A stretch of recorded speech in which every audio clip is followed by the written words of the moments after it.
বাংলার ইতিহাসের সবচেয়ে রক্তাপ্লুত সময় মার্চ ১৯৭১। একই সঙ্গে এই মার্চই ইতিহাসের স্বর্ণোজ্জ্বল সময়। একদিকে মুক্তির আকাঙ্ক্ষায় বাংলার মানুষের গগনবিদারী উন্মাতাল স্লোগান, অন্যদিকে পাকিস্তানি হায়নার নৃশংস বর্বর গণহত্যার প্রস্তুতি। স্বাধীনতার নেশায় আসক্ত জাতিকে কি দাবিয়ে রাখা যায়?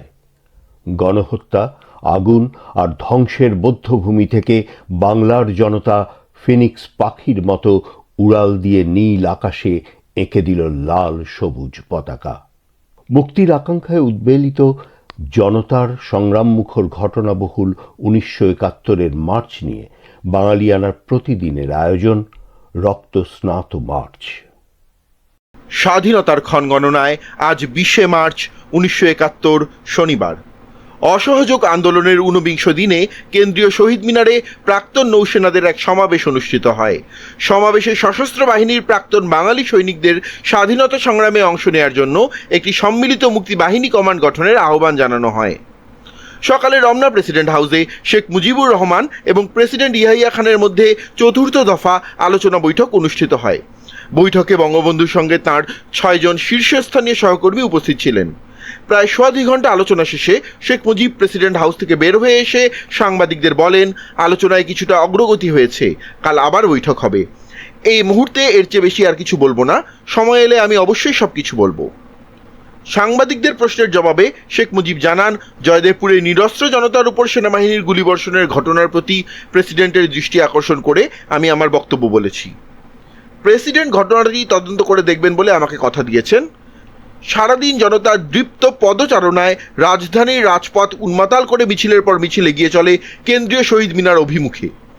সেখানে সমাবেশের পর একের পর এক শোভাযাত্রা ধানমন্ডি ৩২ নম্বর বাসভবনে গিয়ে সমবেত হয়। সেখানে সমাগত জনতার উদ্দেশ্যে একাধিক সংক্ষিপ্ত ভাষণ দানকালে মুজিব দৃঢ়তার সঙ্গে ঘোষণা করেন, মুক্তিপাগল ৭.৫ কোটি বাঙালির চূড়ান্ত বিজয়কে পৃথিবীর কোনো শক্তিই রুখতে পারবে না।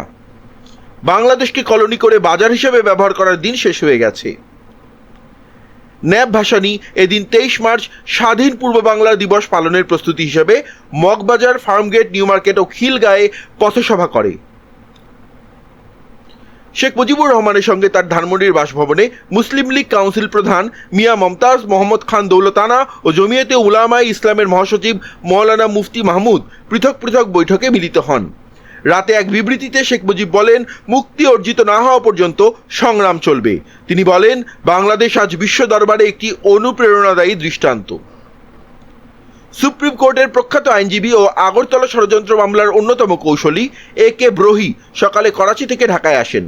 পিপলস পার্টির চেয়ারম্যান জুলফিকার আলী ভুট্টো করাচিতে এক সাংবাদিক সম্মেলনে বলেন, তিনি লন্ডন পরিকল্পনা, যা ১৯৬৯ সালে লন্ডনে বসে শেখ মুজিব, খান আব্দুল ওয়ালি খান ও মিয়া মমতাজ মোহাম্মদ খান দৌলতানা কর্তৃক প্রণীত, তা মানবেন না।